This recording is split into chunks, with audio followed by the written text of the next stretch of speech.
చూడు కేసీఆర్ దగ్గర బిడ్డైనా కొడుకైనా ఎవరైనా అంతే పార్టీని ధిక్కరిస్తే సస్పెండ్ చేయవలసిందే. సెకండ్ ఆప్షన్ లేదు.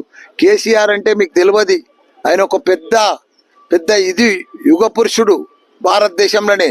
అలాంటి మనిషి బిడ్డే కొడుకు ఆయనకు ప్రజలు ఇంపార్టెంట్, తెలంగాణ ఇంపార్టెంట్, బిడ్డే కొడుకు కాదు. కాబట్టి ఆయన దేనికైనా తెగిస్తాడు. అలాంటి మనిషి మనకు దొరకడమే, కేసీఆర్ లాంటి దొరకడమే మన అదృష్టం. అరే కాళేశ్వరం లేదు ఏం లేదయా, నువ్వు 3 లక్షల మెట్రిక్ టన్నుల ధాన్యం పండించిన ఘనత కేసీఆర్ దయా. వీళ్ళేంది అంతా 3D సినిమా లెక్క డ్రామాలు ఆడుకుంటా కాళేశ్వరం అని కూలిపోయిందని అదని, ఇదంతా బక్వాసయా.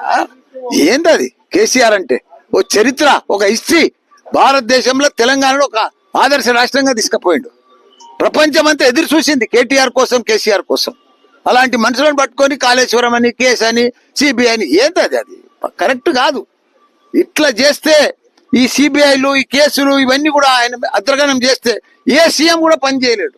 అంత గొప్ప సీఎంను పట్టుకొని ప్రపంచంలోనే ఎత్తైన ప్రాజెక్టు, లిఫ్ట్ ఇరిగేషన్ ప్రాజెక్టు కడితే దాంట్లో ఒక రెండు పిల్లలు పోతే కుంగిపోతే ఉంటున్నా. ఇంత పెద్ద వర్షాలకు ఎట్లుంది అది? కాళేశ్వరం కుంగిపోయిందా, కూలిపోయిందా?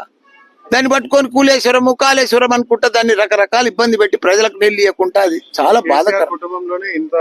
అరే అవుతుందా? ఎవరి కుటుంబంలో ఉంటాయి ప్రాబ్లమ్స్, వస్తాయి. ఏ ప్రాబ్లం ఎట్లరా? దేశమంతా వచ్చినాయి, దేశమంతా సస్పెండ్ చేయలేదా? వాళ్ళ బిడ్డలను, వాళ్ళ తమ్ములను, వాళ్ళ కాకాయలను, వాళ్ళ బామ్మర్దులను, దేశం అంతా అయింది. ఏమి ఇది కొత్తగానా సస్పెండ్ చేసేది? ఎవరైనా పార్టీకి ధిక్కరిస్తే సస్పెండ్ చేస్తారు. చూసుకుంటే కూర్చుంటారా ఏంది? పార్టీ అరే సొంత కూతురు ఉండనని ఎవరైనా ఉండనా?